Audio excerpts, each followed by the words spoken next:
Welcome back to another episode of the Fantasy Fellow Show. July 23rd, it is Tuesday evening here. I'm going to be recording, continuing my 32-team projection series.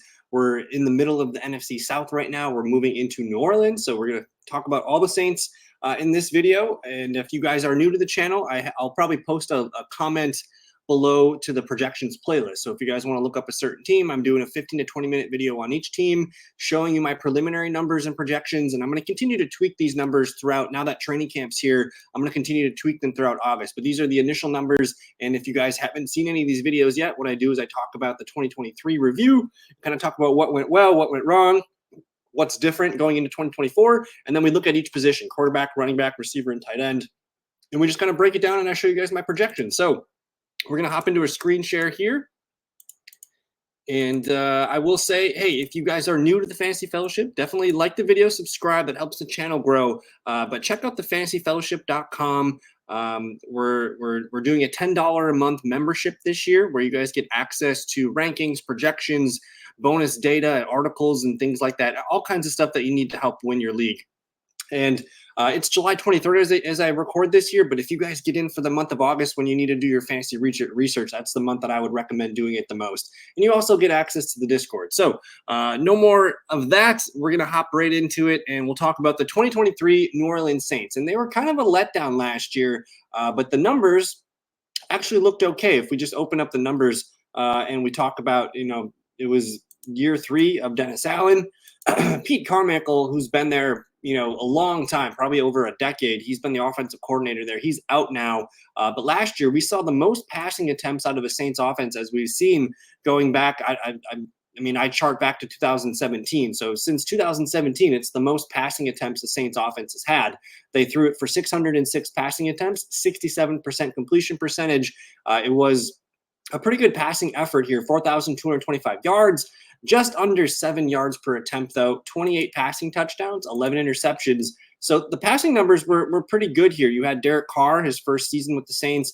His numbers looked okay. He just needed to throw, I think, further downfield to get more yards per attempt. But overall, he was fine. 68% completion percentage, about 3,900 yards, and a 25 touchdown to 8 interception ratio. Pretty solid. And Jameis Winston did come in, and he, Jameis Winston, he's going to come in and break some eggs to make an omelet, but he played about a game and a half to 2 games.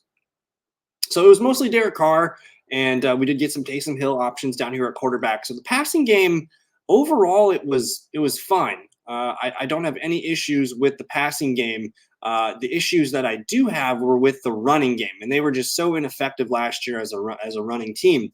Alvin Kamara missed the first 4 games of the year last year. That left Jamal Williams, Kendra Miller, Tony Jones as the primary ball carriers, and they just couldn't get anything going. I mean, look at Jamal Williams. He had 106 carries, 306 yards. That's under 3 yards per attempt. That's 2.89 yards per attempt. 1 touchdown. He was super ineffective as a receiving back as well. So it looks like Detroit used up all of his magic. I don't think Jamal Williams is a playmaker anymore. He's kind of a plotter and just a guy that the coaches trust. And last year they could not run the ball when Alvin Kamara was away. And even when Kamara was there, Kamara himself, 180 rushing attempts, just under 700 yards, 3.86 yards per carry. They didn't have a single running back average more than 4 yards per carry. Kendra Miller did okay for a 21-year-old rookie. I think he turned 22. 41 attempts, 156 yards, 3.80 yards per carry. And he actually looked good as a receiver back. So there is some upside in Kendra Miller that we'll talk about when we get to the running backs. But Kamara, he was fine. He's still a good receiver, but he just didn't have his normal seasons that he's had. 2022, he was at 4.02 yards per carry, 8.6 yards per catch. In 2021, 3.74 yards per carry, 9.34 yards per catch. He just wasn't his normal self last year. And, he's getting up there in age. We'll see if he can regain that form. But this running game was just non-existent last year. Pretty bad numbers, 480 rushing attempts, about 1,742 yards. The lowest yards per carry that I have here for the Saints going back to 2017.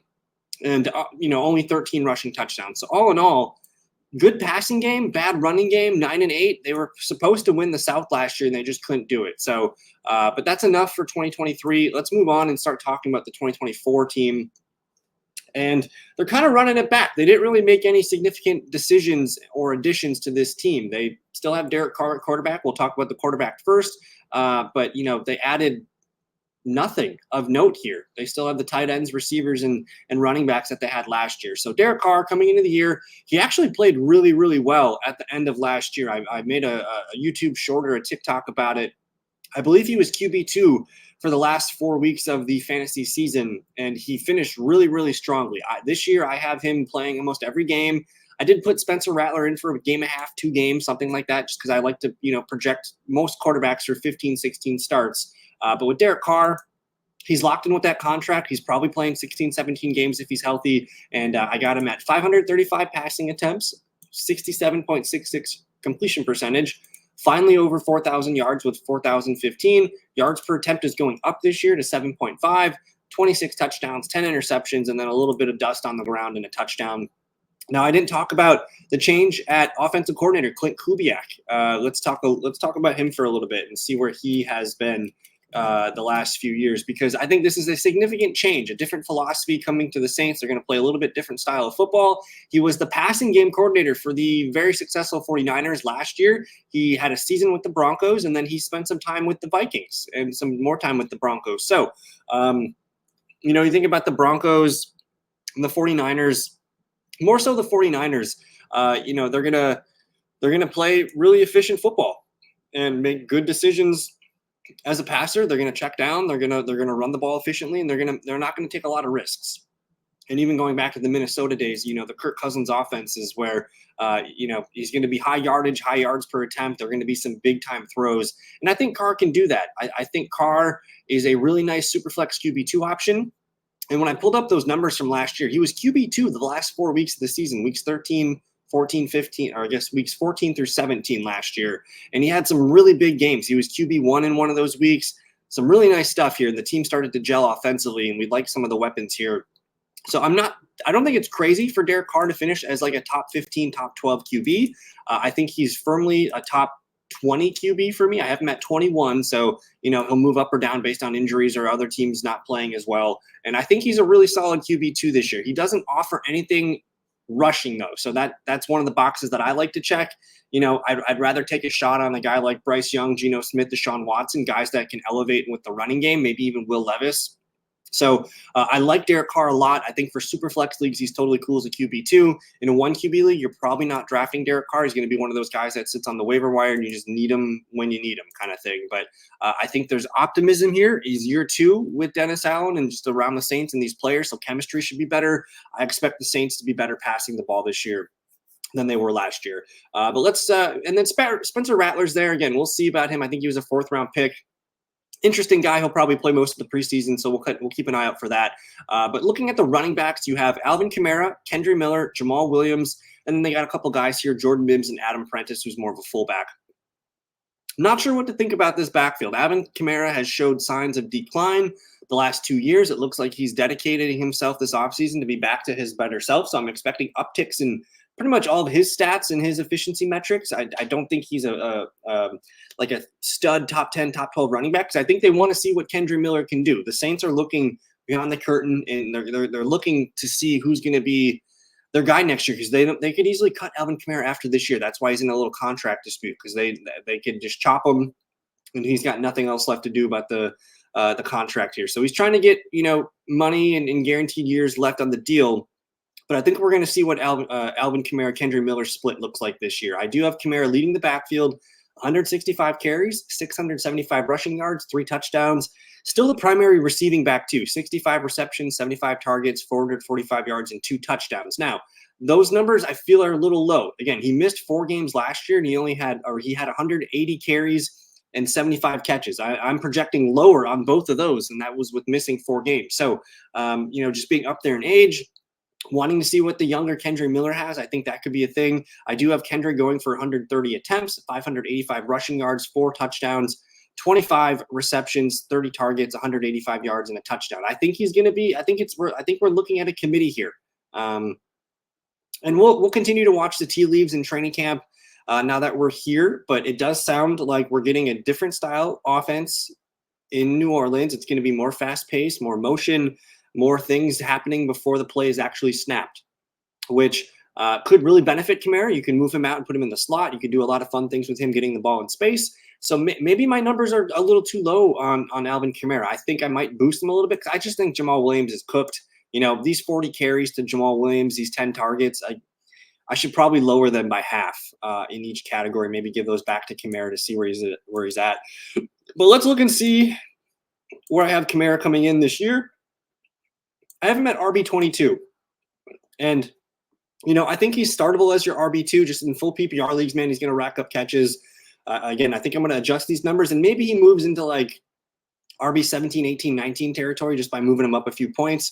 I do think that he could be a guy that has a lot to prove, and he's still playing for another contract or a new team next year. So we could see him play really well. I just don't know how much opportunity he's going to get compared to years past. I do have Kendre Miller here at RB40, and we saw Kendre Miller start a game at the end of last year, and he looked pretty good, and he did look good at times throughout the year, especially as a receiver. So hopefully we see some growth in him. But this is still Kamara's backfield to lead, and we'll see if Kendre Miller can make a name for himself. But again, the preliminary numbers, I'm going to adjust these a little bit more into Kamara's favor now that we're in training camp. But that's enough on the running backs.